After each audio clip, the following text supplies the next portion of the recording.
Exactly. You see, then Great cast. Great my cast. friend Michael By the Mayer. way, we are live. We right are. We'll let now. people join. So people just want to know what we're talking about. We were asking each other what we're going to do for Christmas Eve, and obviously, most restaurants are closed in observance, and I respect that, except of course for the Chinese restaurants, and you're not really sure what to do for the day because everything is for the most part closed. So, like most people, we were fighting for our seats at a movie theater. I think it's great. I mean, I grew up in North Jersey where, I was telling Mike before we started, everyone was either Italian, Irish, or Jewish. So, except for my dad, who was Arab, right? So I'm not kidding. So in Lodi, I grew up, you were either Italian or my dad. That was the town. And so, but then we immigrated to Paramus, which is the next town over, and it was more diverse.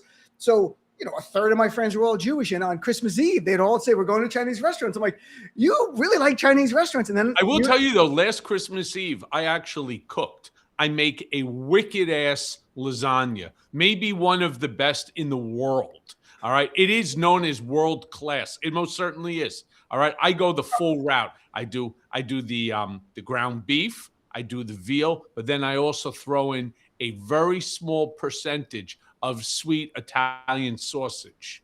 And then we stew up, my daughter and I, we cook up the tomatoes, we make our pasta fresh, the whole 9 yards. That's beautiful. It is world class. We had friends come over. Yeah. Food brings people together. That's the big. All right. So we've joined. We have a quorum to do business now. So welcome everyone. Let me do my formal intro so the AI can actually edit this the way it does. Here we go. And welcome to the Dean Obeidallah Show, also known as Dean's Report Live. Joining me today, very happy to have on, I've been on his show a couple of times now, Michael Cohen, New York Times bestselling author of the book Disloyal, host of the podcast Mea Culpa on the Midas Touch Network, also co-host the Political Beatdown with Ben Meiselas on the Midas Touch Network, and of course his Substack, which is everyone should subscribe to, is The Real Michael Cohen on Substack.com. Again, The Real Michael Cohen. Michael, nice to see you. Thanks for sticking on. You left out so much of my CV. Two-time New York Times bestselling author. My book, Revenge. Number 1 was Disloyal, and number 6 was Revenge. So I am 2 for 2, and soon, hopefully, to be going to make it the trifecta. You have a new book coming out? Well, I'm working on it. Very good. I look forward to seeing it. And that's why I first met you. I was doing interviews for Salon.com, and I met you because I put in for you, and then you went to Brian Karam, and he vouched for me, like in Donnie Brasco. He's like, yeah, true. He's okay. And Brian was like, you could ask anybody north of Mulberry Street about. That's how it went. So let's talk about. I want to talk about Epstein files, a lot, MAGA infighting. Can I call you Lefty from now on? Want to call Lefty from Donnie Brasco? Exactly. Was that Pacino? That's right. It didn't work out for him though. I'd rather be Donnie Brasco. So all right. So let's talk about this, my friend. Today we woke up to the news. I mean, last night and then today that over at CBS, the Barry Weiss is now running CBS, and she pulled a segment that was going to air on 60 Minutes about El Salvador prison, and immediately there was backlash, and then it got fed more by a correspondent from 60 Minutes, Sharon Alfonsi, who sent a memo out, and it got leaked to the public saying that the decision to kill the segment was, quote, political one. It was corporate censorship.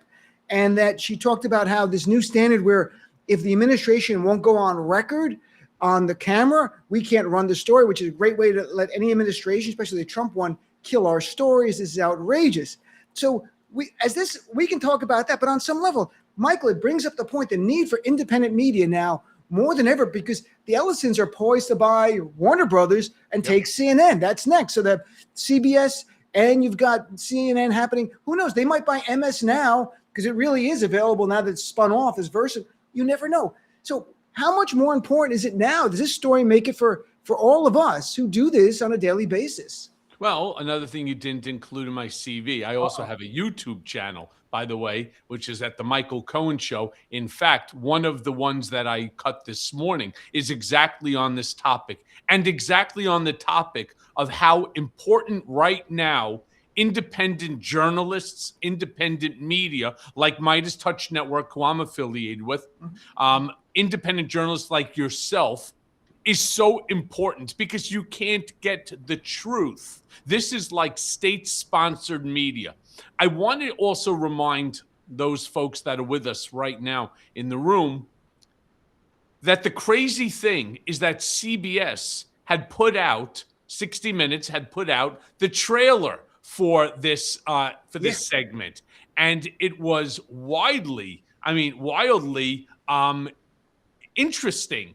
And to be honest with you, a lot of people were very anxious to see what was going on here. These folks that thought that they were heading back to to Venezuela end up into this El Salvadorian prison, one that is just fraught with all sorts of issues, from housing concerns to food concerns to sexual assaults to you name it. And so, it's extremely important that independent journalists find their voice right now, take advantage of the fact that you have folks like David Ellison and others that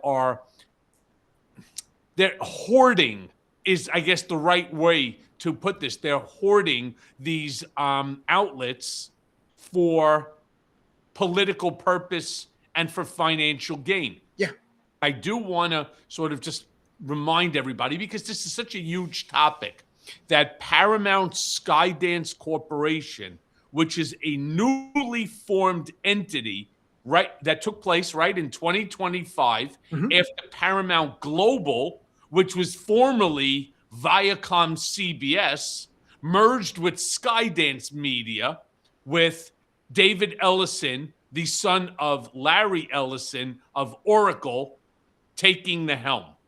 Now, I want to just further say, because people really need to fully understand just how broad this company actually is. This consolidation included CBS, Paramount Pictures, MTV, Comedy Central, a whole slew of these entities, all controlled by now this Skydance acquisition, which was, I think they called it something like National Amusement or something like that. But it goes all the way back to like the year 2000, the early 2000s, when CBS, was acquired by Viacom. Right now, there are few remaining network stations that are not controlled by someone else that is substantially larger, and most importantly, in need of the government's assistance, as this company is, Paramount Skydance, as they continue to purchase and acquire more companies, more news or other outlets, right? That they, in order for to grow their company and their revenue, that they need the government, like the FCC, more and more.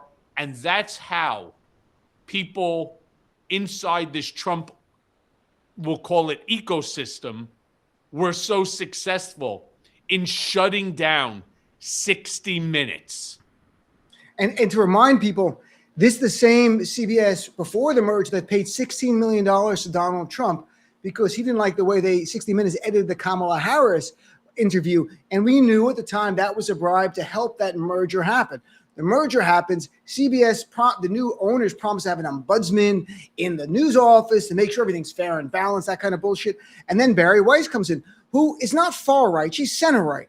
And her first big thing was an interview with Erica Kirk on CBS, where she gives herself this plum hosting thing on a big special. The ratings were awful. She should have put some big visible CBS person there, said she made it about herself. It didn't go well. And Erica Kirk is known in the world that we live in. Average American doesn't know Erica Kirk. So look, Barry Weiss she made this decision. You hope that the media backlash is so great that it course corrects her. That's why we call these things out. But if not, Michael, the key is independent media, because many people brought up Hungary, where Viktor Orban's wealthy oligarchs bought the TV stations there, so they control the real message. Same in Russia. Right. It's called, so the main station and the newspaper in Russia is called Pravda, Pravda, right. which in Russian means truth, which could not be further from the truth, right? Pravda Social? Is there a Pravda Social on No, that's just Putin's Right. handle. Yeah. Right. I mean, that's the whole problem here. You see, they're not thinking about, oh, what's going to be the backlash from the American people. They're not concerned about that. Why? Well, because they have things like Paramount streaming service where you have to pay for. I pay for it right now, and I said to my wife actually yesterday that I don't want Paramount anymore. Unfortunately, it's part of my Spectrum package, so you can't pull it apart. But I don't want to pay them. I don't want to pay them a monthly or an annual. Fuck them. Right. I truly, truly don't care about them. And you know what? That's what everybody should do. Boycott Paramount, boycott CBS. I won't turn on CBS. In fact, I'm almost contemplating on blocking them out from my television because there's nothing good on it anyway. Okay, every now and then I would want to watch something on 60 Minutes and so on. Name a good show that's on CBS right now. Yep. You can't. No. We're all watching streaming, or we're watching our favorite news people on social media, independent journalists and so on. I'm not interested anymore in what, Fox News or, my Fox 5 has to say. I'm not interested in ABC, CBS, or NBC News anymore. I'm going to go to where I know that it's not being manipulated. Right. And you know what? That's got to be important. And that's why I constantly say, whether you're a Dean Obadala fan or a Michael Cohen, you'll see at the top for this Substack, there's a Chiron. By all means, please keep smashing the hearts. One, that helps the algorithm. Number two, there's that Chiron at top. You could subscribe. If you're a subscriber to me, please subscribe to Dean. If you're a Dean subscriber, you're one of the 5 or 6 people that subscribe to Dean, please, by all means, I like 7 or 8 subscribers. Well, how dare you? How dare you, Michael Cohen? Listen, the truth and only but the truth. It's interesting when people hear boycott, it almost seems cute, or can it really be effective? But we all know it is, because Jimmy Kimmel, right? We lived all through that with Jimmy Kimmel. FCC under Brendan Carr, with Trump pressures ABC to suspend Kimmel. And Kimmel was very clear. He thought he was never coming back on air. He thought it was done. He thought his career was over. The only reason it did not end is that we, the people, rose up and went after the corporate company, Disney, the parent company of ABC, by getting rid of the streaming service, saying, I don't want Disney Plus. I don't want any Disney things. I'm not going to go to your amusement parks. All of a sudden, the corporate heads are worried about the shareholder price. They're worried about what's going to happen to their company, and they reverse course. That's the only way. So we do have the power. And my point about Hungary, it's a country of 9 million. Like, you can control the media there. We're 340 million. There's enough of us that we can get the message out. Even if they take over every big corporate media outlet, there's enough of you and Midas Touch and David Pakman and Young Turk, from whatever side of the left you want, far left, middle left, just straight down the middle, giving you the news. There's enough of us out there that we can circumvent them. They're using a playbook that's not applied in the United States of America.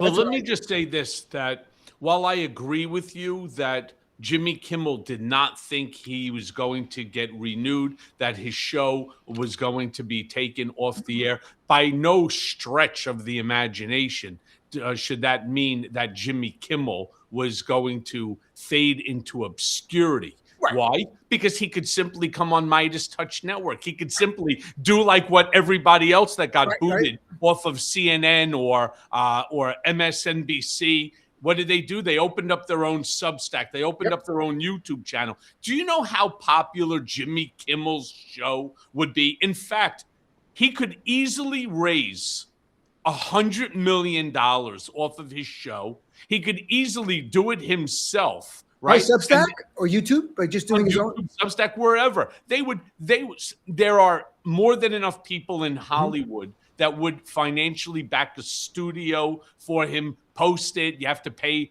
I don't know, say $5 a month, right? Okay, so you're $5 a month on how many people you think would ultimately have done that? 10 million, 50 million, right? That's 600 million a year in order to cover expenses plus salaries and everything else. He doesn't need network television. In fact, network television sucks. Let's be clear about that. It's really why streaming services right now the place to go and the place to be. It's very true. And like, he was not going to go away. It just makes it. And look, Colbert's contract ends at the end of this TV season, which is, late summer, midsummer type of thing. And if Colbert is interested, he will do a podcast. It'll be one of the top podcasts in America. He will reach arguably more people than he reaches now on a nightly stream viewing of CBS because of how big podcasts are. People share. So let's shift. My podcast, Mea Culpa, the one that you are currently on right now. I'm on it right now, folks. You are right now. AI Dean is on that one. A guest on my Mea Culpa podcast. It's the one with the blue background icon. Let me be clear. Mea Culpa, since inception, has now turned more than 500 million downloads. What? Right? Yeah. What? Yeah. In fact, Political Beatdown that I do on YouTube with Ben Meiselas on Tuesdays and Thursdays, even more than that. I got to be nicer to you, Michael. I didn't know you were that much of a big shot. I'm chatting with Michael Cohen, big shot. So, Michael, let's talk Epstein files here. The release of the Epstein files. Dude, I'm the biggest felon around. There's nobody bigger. Nobody's bigger. Donald has 34 felony convictions.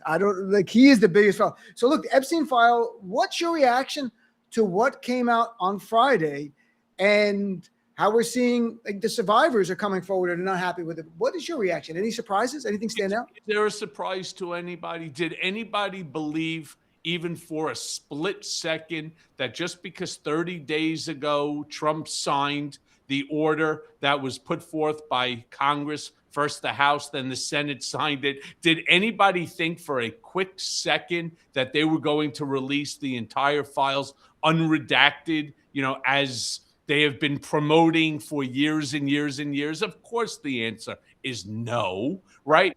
Did I think that they were going?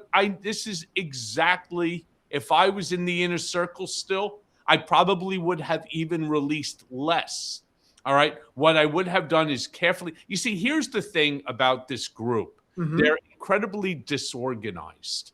They talk a big game, but they're incredibly disorganized. At the last moments before the dump, all right, which is what it was a dump of documents that predominantly were already out there in the public sphere. Yep.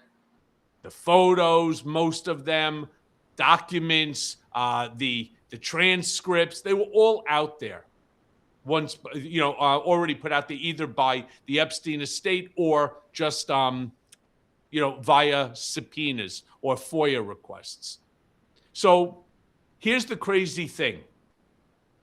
What you ended up receiving was just additional documentation that was very carefully curated, having more than 1,000 agents combing through 1,000 pages each in order to redact anything that fell within the 4-page guideline that was given to them. Now, normally when you're doing a massive document dump, how many terabytes of information here, 3, 4, 5, massive amounts of documentation, photos, videos, et cetera, you take your time and you carefully, which is the way that it's supposed to work, you carefully itemize each and every document, photo, video, every piece that has a beta seal to it. That's a specific identification number because it's all in order. And if you're not going to provide that information, you're obligated by law to put out what's called a redaction sheet. Why is it that document 000421 is not being released? Do you think that they released that? No. Why? Because again, they didn't expect the pushback or the blowback. And because to Trump, when he first signed the order 30 days ago, to him, 30 days is like eternity. Yeah. He's not thinking. Think about in 30 days, how much craziness, how much, as we like to say, mishigas is, takes place in this administration. And think about where we're going to be in 30 days from now. How much more craziness and chaos is going to actually be put out there. I agree with you. I mean, that's why, I joke Trump is aging me. Look at me, I'm 22. Look what he's done to me. I was a young man at the beginning of this term. And so my hair was jet black at the beginning. When did you start working with Donald? Like, I started working with Trump in 2006. Okay. Not for him as an outside lawyer. I was a partner over at the law firm of Phillips Nizer. Phenomenal law firm. Yeah. One of the oldest in the country, by the way. Right. What he then did is, towards the end of 2006, he offered me a position. And I ultimately started in March of 2007. And I stayed with him all the way through 2018. So it's interesting. I was watching the movie It's a Wonderful Life last night. Sincerely, this is not a setup for anything. I've watched it. Sounds like a setup to me, but all right. I've watched it many times. It's a great movie. And I was thinking, what if Donald Trump was not born? Like, how would have your life been different? And I get a sense you may have stayed at Phillips Nizer and just been a partner and still be there. But do you think, like, if he was not born and your trajectory of your life wasn't changed, what do you think you'd be doing? So it's funny that you bring up a story like that. I never think like that. No, I'm asking you. I know. I've never even given it a thought because, like in the movie, what was it? Peggy Sue Got Married. Sure, with right. It's called the burrito theory, right? When the burrito flips over and that's where time touches, so you can travel back. It doesn't exist. We also don't have the flux capacitor, so you're not getting into your DeLorean, right? You're not going to go back in time, and so it doesn't exist. So I don't even think about stuff like that. He was born. I did work for him. I did end up going to prison. I was abused, when I was there by staff, by the administration. 51 days of solitary confinement, 3 days no food, broken cell, the toilet didn't work, sinks didn't work, missing a plate of glass, 100 degrees inside, no ventilation, right? This is what I had to endure for what? For doing an NDA? All right. So when people say to me, why are you, why are you so angry and so on?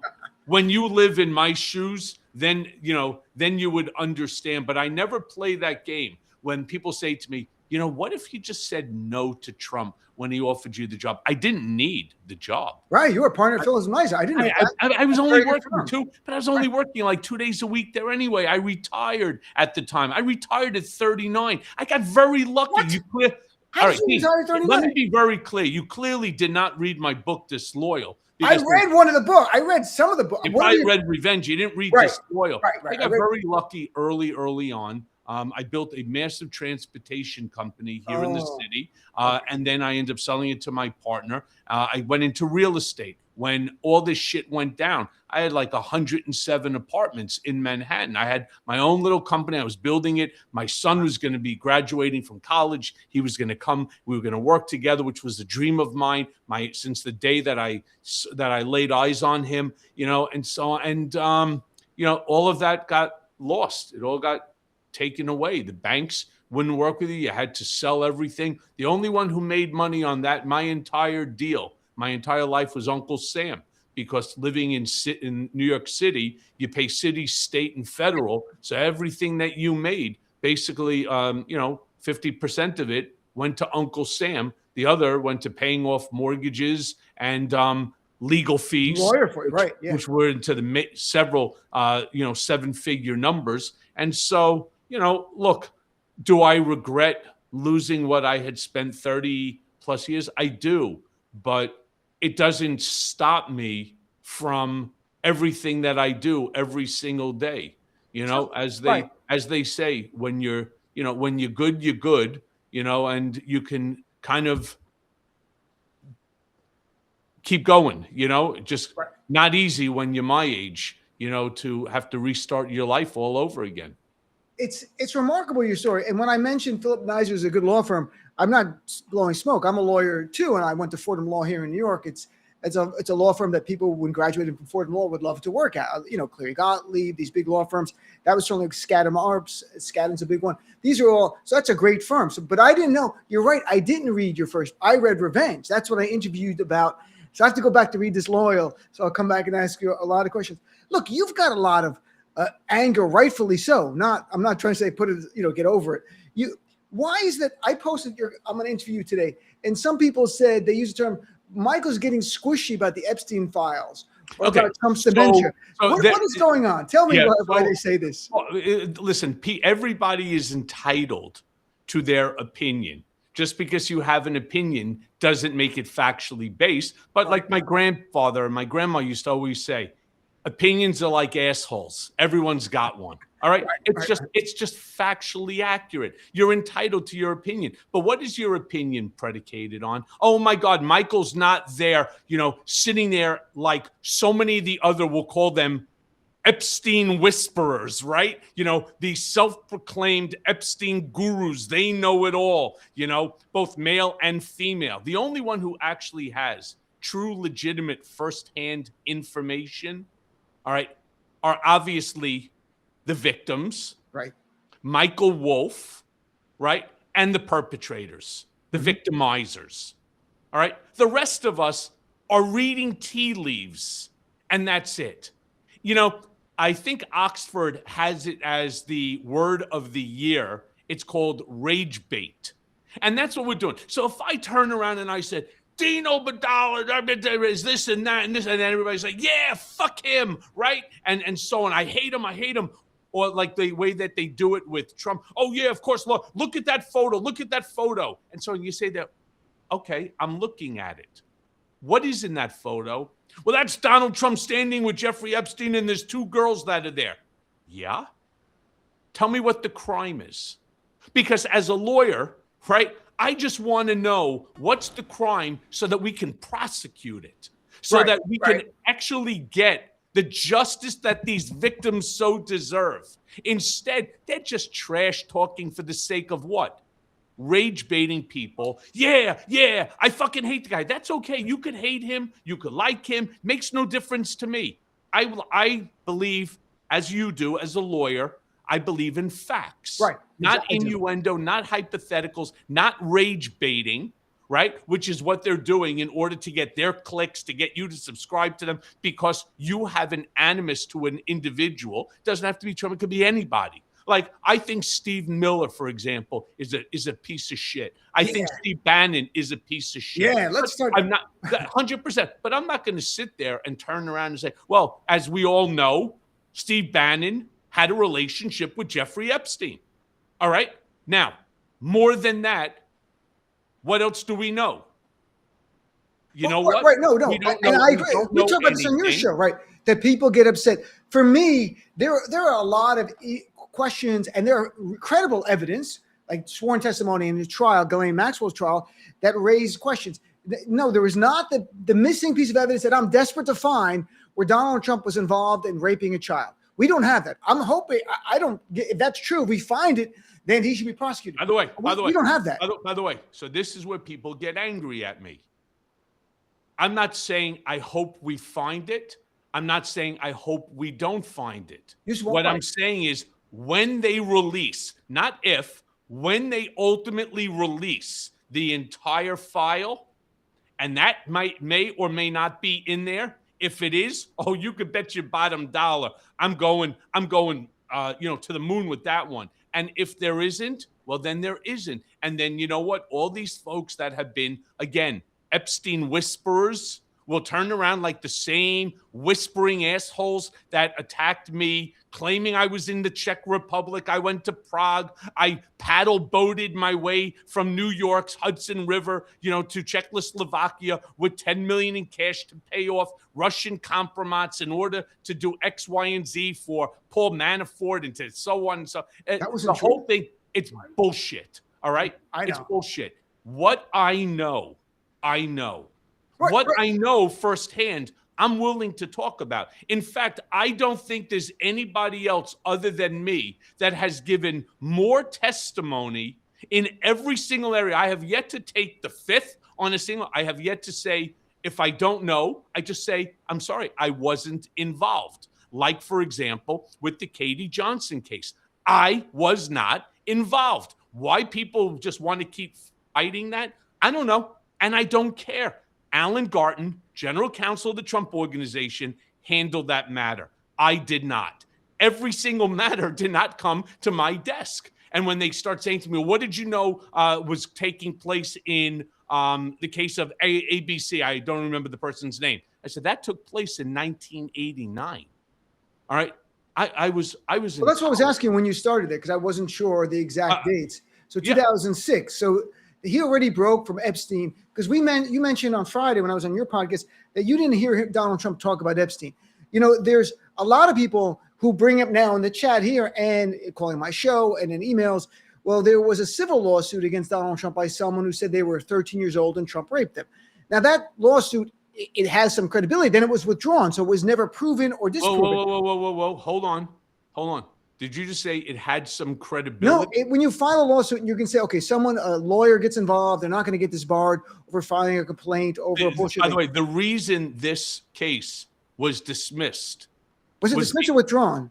It was withdrawn. Right. The reason that it was withdrawn by the lawyer is because the lawyer had never met the client, that all of the paperwork and all the information was obtained by paper or phone calls. And so they never met the client. They never met the client's mother, right? The natural guardian and so on. They were like, oh my God. Right? They just thought they had this massive case, and then they withdrew it. Now, here's the thing. I don't remember if it had been served. I don't remember if I received it as a naked summons or I received it by Secretary of State. I don't remember. It was just given to me on my desk. And I remember wanting to do an investigation into it because the allegations were not just serious, Dean. They were fucking horrendous. Right? They were horrendous. I went into Trump's office and I said to him, this just got put onto my desk. So he turns on, what is it? And I told him, and he's like, it's bullshit. And I was like, oh, okay. So I said, I'm going to do some investigation. He goes, do it. I was like, okay. And so the first thing we did is we wanted to see who this Jane Doe was, because there was an address. The address turned out to be a vacant parking lot. There was no address. There was no building onto it. And so my point is, I don't want to even start getting into the whole scenario on this matter. The case was withdrawn simply because there was actually no plaintiff. People are constantly saying, well, the Jane Doe that you got to withdraw the case went ahead because I was so scary and because I intimidated them that they went ahead and they refiled it using the name Katie Johnson, her name, right? So I intimidated them so good to get them to drop this one case that they went ahead and refiled. Does any of that make sense to anybody? And I hope the answer is no, it does not. But more than even the withdrawing of it, right? Lisa Bloom, the daughter of Gloria Allred, a fantastic lawyer, by the way, represents Katie Johnson. And she even said that Katie Johnson, her client, is not the same individual that was purported to be the Jane Doe, a minor by and through her mother, Mom Doe, right? In the other jurisdiction and so on. And so that's why I get so angry, because I have now repeated the same story at least 1,000 times. Wow. But most people who just want to hate me because of my previous relationship to Trump refuse to accept it. They just still keep fighting me and fighting me and fighting me that I'm somehow connected to anything and every single thing that is attached to Donald Trump. I didn't know the story. All I know are many people have called my show and sent emails about that case. And I've always said, look, it was never tested, so I can't tell you what's true and what's not. It was withdrawn. That was my understanding. I didn't know the backstory there. I just wrote an article for Substack about what was recently released by DOJ. And some people go to a civil lawsuit, which talks about a Jane Doe who was 14, introduced to Donald Trump. The pleading itself it has some level of credibility, but whatever you want to give it to, what gives it much more credibility? Which case are you talking about? It's not, we don't know the person's name. It was a lot of people gravitated to it in the Epstein dump of documents. To me, though, my article I wrote about was one of the victims in Ghislaine Maxwell's criminal trial in 2021 testified under oath. She was produced by the DOJ as one of the prosecuting witnesses. One of the victims, she testified under a pseudonym of Jane Doe, which is the name they use all the time. It's not the same person. Jane Doe is a name for women, John Doe for God. She testified when she was 14, Ghislaine Maxwell befriended her, brought her to Epstein. Over time, ultimately, he had sex, he raped her. But when she was 14, she testified under oath that Jeffrey Epstein brought her to Mar-a-Lago to meet Donald Trump, and they met. And then they had an exchange, and just nice to meet you. That's the end of it. And then a few years later, that girl ends up in the Donald Trump Miss Teen USA. And that's not speculation. That's all testimony under oath in the Ghislaine Maxwell trial reported in 2021. I just wrote about it again this week to bring people, because they were all looking at that. I'm like, here is credible, objective evidence. Someone testifies under oath, subject to cross-examination, who was produced by the federal government. And now people can make whatever connections they want through that, but you weren't there then. I have no idea how Miss Teen USA was run. I don't know if Jeffrey Epstein got her into the Miss Teen USA as an incentive to silence her, or to be like, look, you keep having sex with me, here's what I can get for you. We have no idea. Some bring up, was there a pipeline from Donald to Jeffrey Epstein? I'm not familiar, as you said, I'm not familiar with that. It is a completely different Jane Doe, because right. It's not the same Jane Doe. I want everyone to know it's not the same person. Right, because what will happen is there's still a bunch of people, and again, for whatever reason, they want to hate on me, and I don't particularly care, right? But facts are still facts. I don't care whether you like if you like me personally. Just understand that what you're going to get from me is my firsthand accounting and facts. I don't live in the world of this innuendo. I don't rage bait. You know how great how I bet I can double my, I have like 80,000 subscribers on Substack. I bet I can have 200,000 by tomorrow if I just rage baited everybody all day long. But what benefit am I doing? Providing the same fake information that you can get, except on the other side of the aisle, right? Looking in through the mirror that Fox News does, right? That Jesse Waters or Greg Gutfeld. Have I ever once turned around, and we have about almost 1,200 or so people with us in the room from what I see. Mm-hmm. Have I ever once turned around and said that I have denied any statement that any of the victims have made in regard to what transpired during their victimization, during their rape by Epstein and others? The answer is no, I have not. Right? No, I have not. Who was involved? That I don't know. Right? In fact, when you take somebody like a Virginia Giuffre, right? God rest her soul. When she was on the stand, she did not come forth and accuse Donald Trump of anything. Now, people turn and say, oh, well, she was afraid. She was afraid. Okay. That's once again your opinion, right? When you provide testimony under oath, as a lawyer, the way we would explain at the very beginning of the deposition is that you are under oath, that you are obligated within which to tell the truth, right? Failure to tell the truth can hold you in contempt. It would be a perjury charge, right? Do you understand this? And the answer is they always say they do. Now, again, why is it that I regularly, as does Dean, call for the full and unredacted release of the entire Epstein file, except for the names of these victims, because they do not need and they should not be victimized again. Other than that, put it out there. Put it out there. I will read every single piece of paper.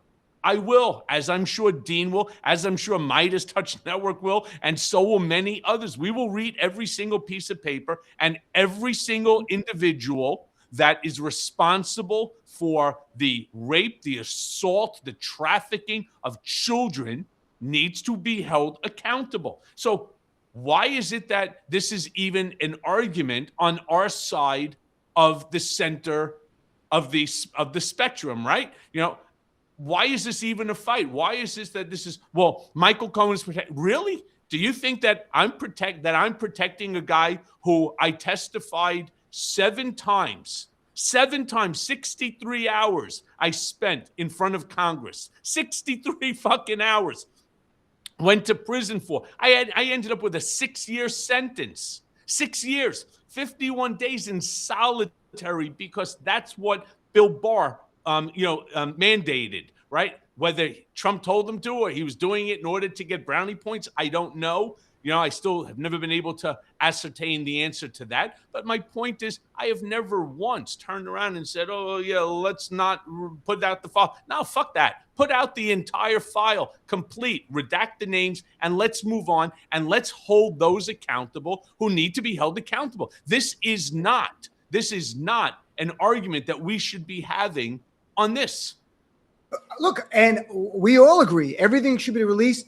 This is for the victims. This is for the survivors. I had Lisa Phillips on my show, one of the survivors. She was on Capitol Hill, a couple of those big press conferences. And herself and the others said they want the files to help them heal. They want to help for accountability. That's what it's got to be about. I don't care. But this is about us prosecute. Bill Clinton committed a crime, prosecute him. I have zero sympathy because you're a Democrat. You were involved in a child rape ring. You go to jail. That's it. That's. But this is not. Yes, it's for the victims. Our hearts go out to them, what they endured. Children, as adults, it's our job to protect children, not to abuse children, plain and simple. But it's also for each and every one of us, not for the salaciousness of it, right? Like, I don't think if there's photos that have nudity in it should be released, like what they did to Hunter Biden. It's wrong, all right? And especially these are children. But I don't want to see the videos, not interested.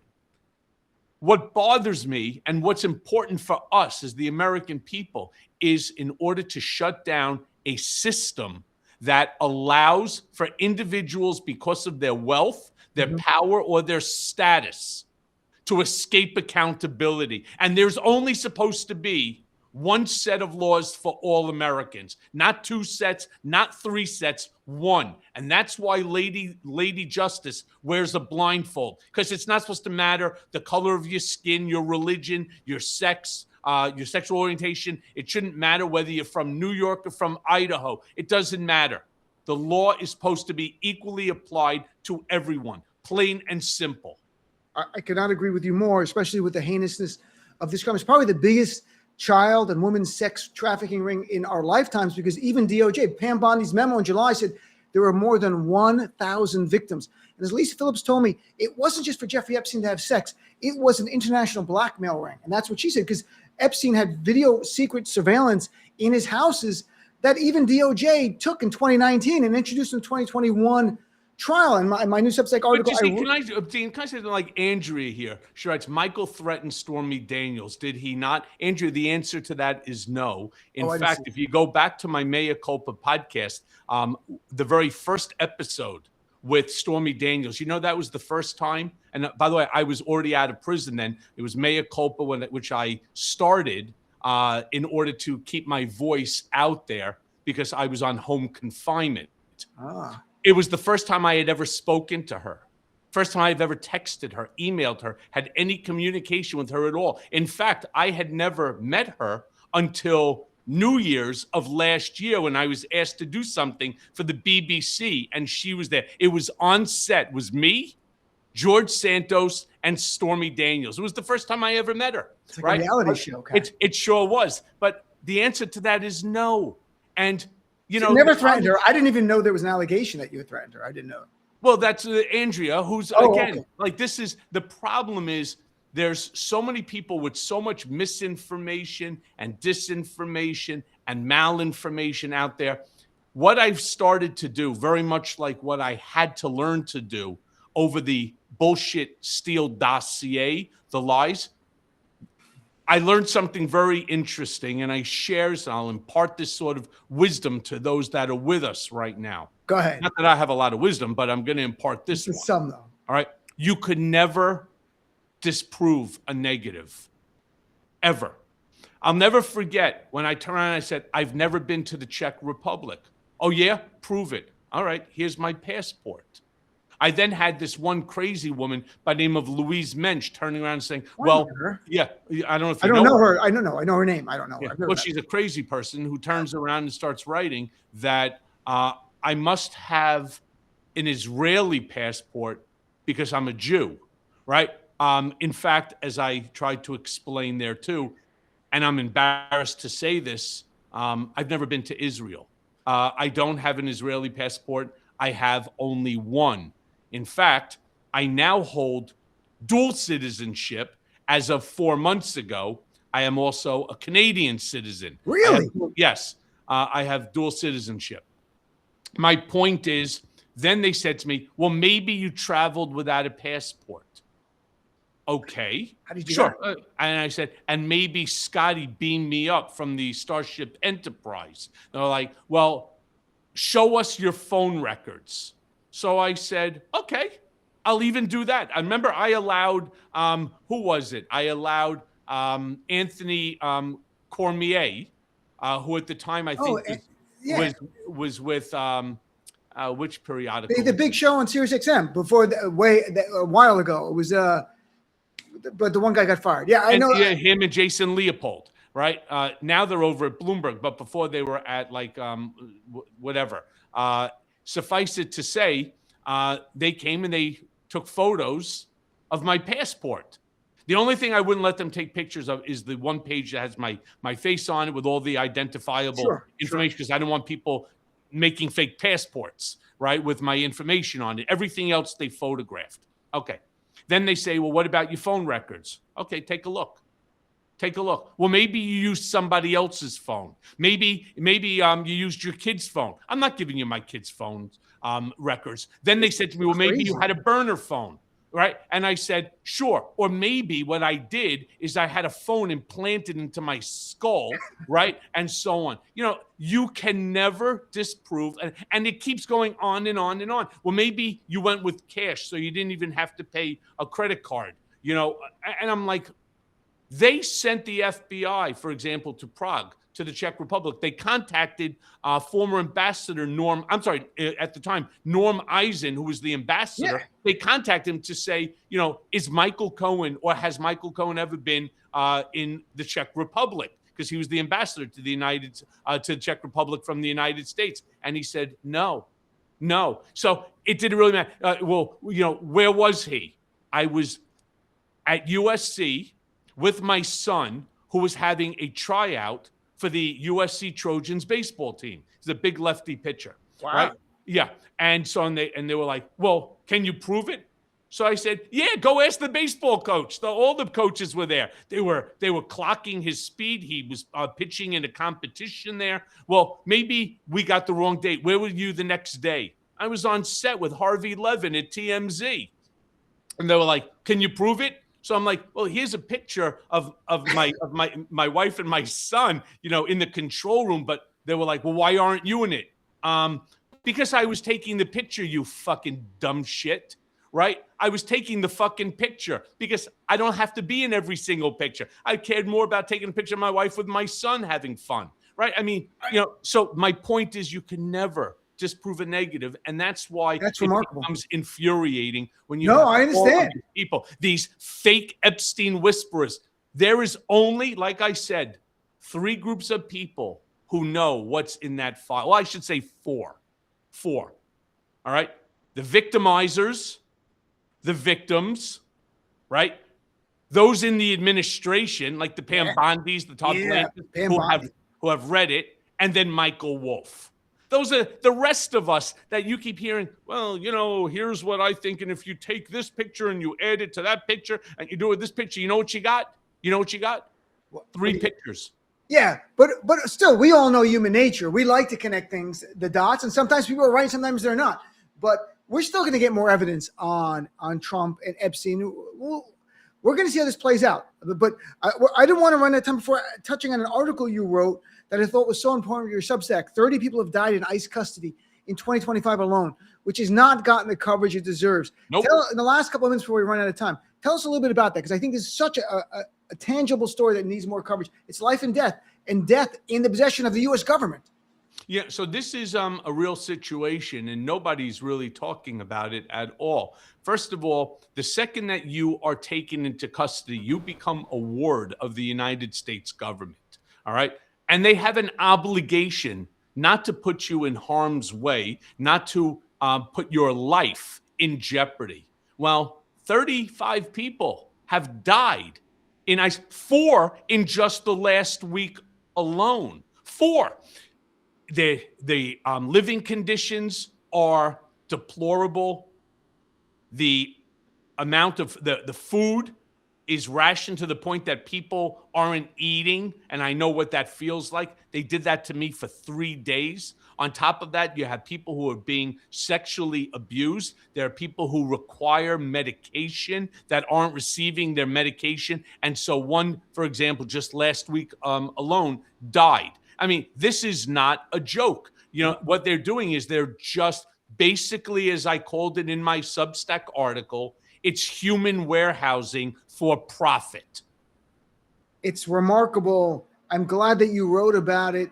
You know, and that's where independent journalists, we all come in here now. The idea of filling in the gaps where corporate media does not deem the story worthy of coverage when it's life and death.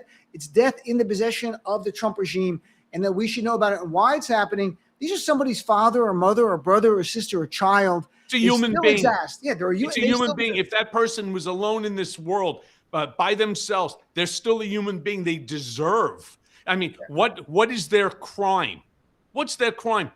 Coming to America, overstaying a visa, or coming through wanting to stay to build a better life? Because in El Salvador, you have these banditos that are cutting people's legs off with hatchets, and trying to get them to do things like drug run or what have you. So they're going.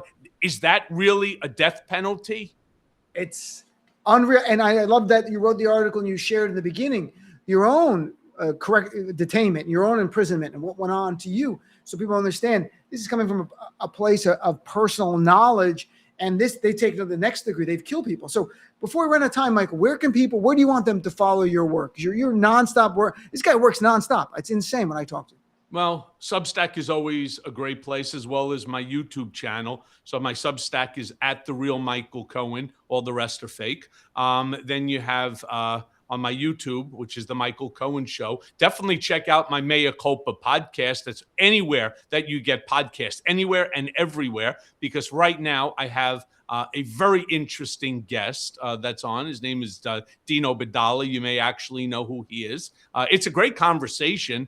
I actually prepare for it. They're not off the cuff. Oh, yeah. No, I know. I mean, I read, my guests' works. If it's a book, I'll read the book. I go all out preparing for them. And I thought our conversation was not just intellectually stimulating, but it was very important, especially for the nonsense that's going on. Talking about things like, even the plaques that are underneath the presidential pictures. It is such a disgrace to the people's house. And when you listen to someone like Jesse the Jerk Off Water turn around and say something like, it's Trump's house. No, it's not. You are the first person that said, was it Joe Biden's house? Could you imagine if Dean, you or I or anybody else turned around and said, this is Joe Biden's house? They'd be like, you don't know what you're talking about. You're an idiot. And so, no, it's the people's house. He may think it is, even though he is tearing it down piece by piece, but it does belong to the people. It does. Michael, it was great chatting with you, especially right here.